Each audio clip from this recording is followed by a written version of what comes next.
Alors, l'hypothèse est une collision entre des trous noirs. Elle peut paraître a priori surprenante, parce qu'on sait que les trous noirs sont relativement rares, mais en fait, c'est un phénomène qui doit se produire dans l'univers.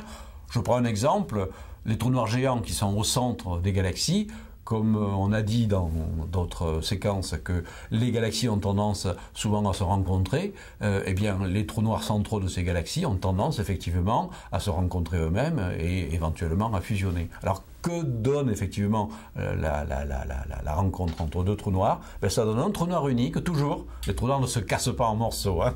C'est irréversible une fois qu'on a formé trou noir.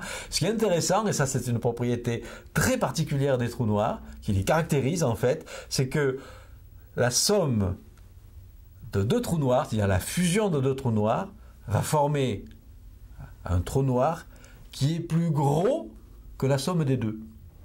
C'est étonnant parce qu'en général, vous mettez deux choses ensemble, il y a toujours une petite perte quelque part. Et bien avec les trous noirs, c'est l'inverse. Le trou noir résultant, le trou noir fils, est plus gros que la somme des deux trous noirs par an. C'est une des propriétés très intéressantes des trous noirs qui révèlent en fait un certain nombre donc, de caractéristiques physiques que les théoriciens essaient de comprendre.